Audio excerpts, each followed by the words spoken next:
Buzzing into a new deep dive today. Are you ready to be completely amazed? That's right. We're talking all things bees, those buzzy buddies we think we know, but trust me, you're about to get a whole new perspective. And we're going deep into their world by unpacking all the fascinating details hiding in plain sight in Wikipedia's entry on bees. Okay, I've got to ask right out of the gate, did you know there's a species of bee actually named after Wallace? As in Alfred Russel Wallace, the co-discoverer of evolution alongside Darwin. More on that later. But first, let's rewind to the beginning. Where did these fuzzy pollinators even come from? Get those bees buzzing around your garden.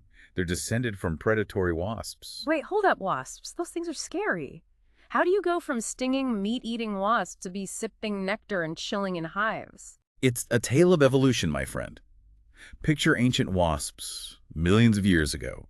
Instead of just hunting, maybe some started snacking on pollen-covered prey, getting a taste for that plant-based protein. Now imagine, over time, flowers are evolving too, offering up sweeter nectar. Those wasps who were best at gathering pollen, maybe with hairier bodies to collect it, they thrived. So it's like this feedback loop, flowers get more enticing, bees get better at pollen collecting, and bam, you've got a whole new type of insect. Exactly. And there's incredible fossil evidence to prove it.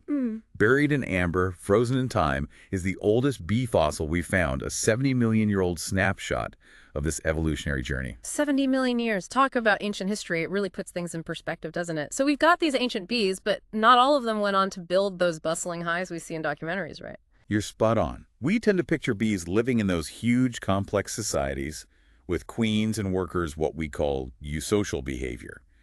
Honeybees and bumblebees are the classic examples, but the vast majority of bee species actually live solitary lives. Solitary bees. So they're out there pulling a Tom Hanks in Castaway, fending for themselves. Pretty much. Take mason bees, for example. They're like the ultimate independent contractors of the bee world. Instead of building elaborate hives, they seek out existing cavities, hollow stems, holes in wood, you name it. Then they get to work constructing individual apartments within their chosen space, using mud and chewed-up plants. Mud and chewed-up plants. That's some rustic home decor. It may not be glamorous, but it's effective. Each female mason bee creates these little cells, stocks them with pollen and nectar, lays an egg in each one, seals them up, and moves on to the next. Talk about a self-sufficient single parent. Wow, no hive drama, no queen bee calling the shots. It's like the ultimate my house, my rules situation. And it's not just mason bees, carpenter bees, leafcutter bees, sweat bees. Thousands of bee species have gone the solitary route. They're all out there quietly pollinating, showing us that there's more than one way to be. It really busts that stereotype of what a bee should be, doesn't it? But I'm guessing there are some bees that fall somewhere in between going full solitary and living in those massive hives, right? Absolutely. We call those the communal bees. Think of it like a bee commune. They might share a common entrance to their nests, but each female still builds and manages her own brood within that shared space. Okay, so we've got the solitary bees doing their own thing, the communal bees opting for a more shared living situation, and then the big social colonies. It's amazing how much diversity there is within the bee world. But regardless of their living arrangements, there's one thing all bees have in common. They're masters of flight, and I've always wondered how on earth did they do it? It's true. It's like a bumblebee buzzing around. Bee flight is remarkable. Should be nature's version of, hold my pollen, watch this. You might have heard that aerodynamically speaking, they shouldn't be able to fly. So what's the secret? Their wings are short. How do they defy physics? Their bodies are round. It doesn't quite add up. Mini hurricanes, basically. Their wings don't just flap up and down, They rotate. making these incredibly fast, short strokes. And that motion, Creates tiny whirlwinds above their wings. generating the lift that keeps them airborne. So less like a bird. More like a helicopter. That's incredible. And speaking of incredible, have you ever watched a bee zoom off from a flower and wondered how it finds its way back home? It's not like they've got They'd be surprised. tiny bee GPS, right? What those tiny bee brains are capable of. They navigate using a combination of cues that's just mind-blowing. They use the sun like a compass, for one. But they can also sense the polarization patterns of light in the sky. Even on cloudy days. And get this, they also use Earth's magnetic field to orient themselves. Okay. It's like they have a built-in internal compass. Now I'm picturing bees as these Tiny, six-legged navigators with a map and compass combo. But how do they tell their hive mates where to find the good stuff? Like, hey guys, I found the best patch of clover 3 clicks north, buzzing past 2 dandelions, you can't miss it. They're not far off. They actually do have a way to communicate location. And it's one of the coolest things in the animal kingdom, the waggle dance. A dance. Seriously, Totally serious. when a forager bee finds a good source of food It comes back to the hive. and performs this intricate little dance, They waggle their abdomens while moving in a figure-8 pattern. and the angle of the dance The duration of the waggle, all of it. conveys information about the direction and distance to the food source relative to the sun's position. Wait, so they're basically giving directions using a coded dance language. That's insane. Bees are officially way cooler than I ever gave them credit for. Right. But it's not just their navigational prowess that's captured human imagination for centuries. Did you know that the relationship between humans and bees dates back thousands of years? Well, yeah, honey is delicious. I can't imagine humans passing that up for very long once they discovered it. Exactly. There's evidence of humans collecting honey from wild bees as far back as 15,000 years ago. And get this, archaeologists have even uncovered ancient Egyptian artwork depicting beekeeping practices that are over 4,500 years old. Wow, we're talking about a seriously long-standing relationship here. It makes sense, though. We do. Bees and humans, we go way back. And it goes beyond just the practical uses of honey and beeswax.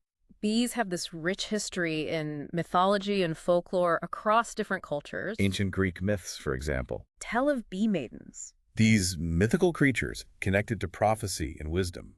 Who could communicate with the gods through the language of bees? It's amazing how something as small as a bee has had such a huge impact on human culture and history. They really have. But as fascinating as all of this is, it's important to remember that bees are facing some serious challenges today. Yeah. Save the bees has become a rallying cry.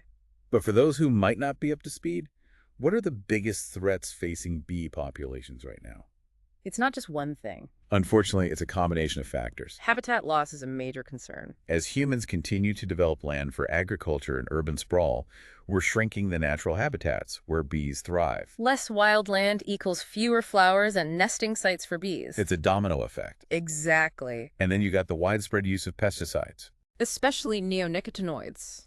I've read even small amounts While these chemicals are intended to protect crops from pests, can interfere with the bee's navigation and weaken its immune system. it's like death by 1,000 cuts. A fitting analogy. Unfortunately. On top of that, you've got diseases and parasites like the varroa mite. That can decimate entire bee colonies. So it's a perfect storm of threats that has led to a worrying decline in bee populations worldwide. Okay, so it's clear that bees are in trouble. But why should people care? I mean, beyond the obvious no more honey, what are the larger implications here? It's about so much more than honey, Bees are keystone species. which means their presence or lack thereof has a ripple effect throughout the entire ecosystem. So it's bigger than just a few less buzzing insects in our gardens. What would a world without bees even look like? It's a world we don't want to see. Think of it this way. 1 out of every 3 bites of food you eat depends on pollinators like bees. Fruits, vegetables, nuts, even coffee. They all rely on bees to some extent. Wow, I knew it was important, but 1 in 3 bites, that's huge. So no bees means less food diversity, higher prices. What else? It goes even deeper than that. We're talking about a cascade effect through ecosystems.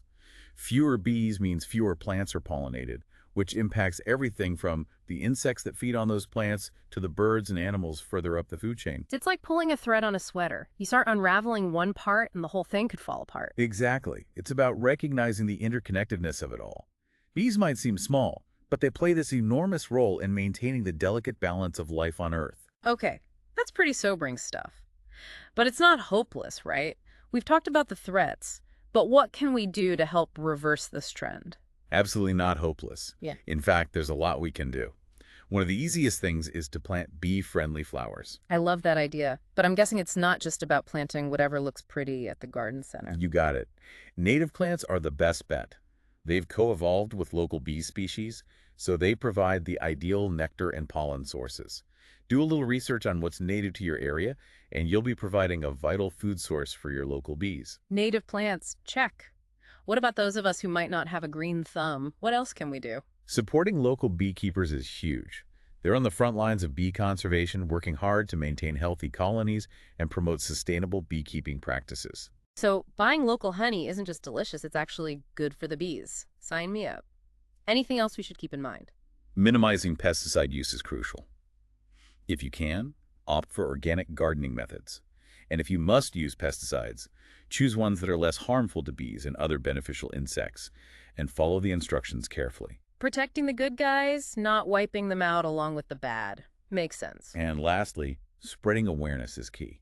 The more people who understand the vital role bees play and the challenges they face, the more likely we are to take action. Knowledge is power, right? So plant native flowers, support local beekeepers, minimize pesticides, spread the word. It seems like even small actions can make a big difference.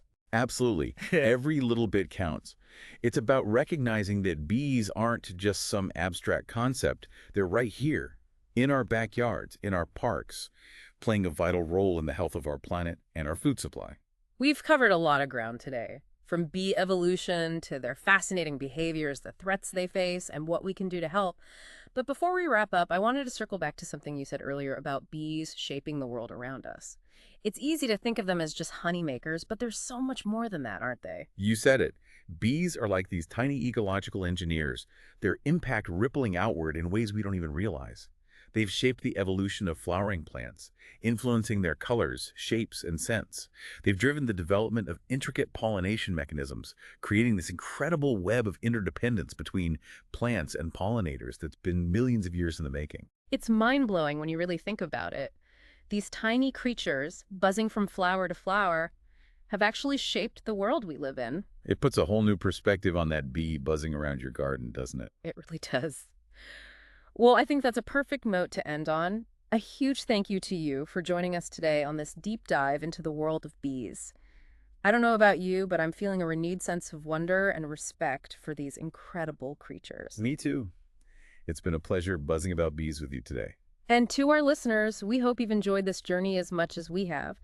Remember, even the smallest creatures can have the biggest impact. So go out there, plant some bee-friendly flowers, spread the word, and let's all do our part to ensure these incredible pollinators continue to shape our world for generations to come.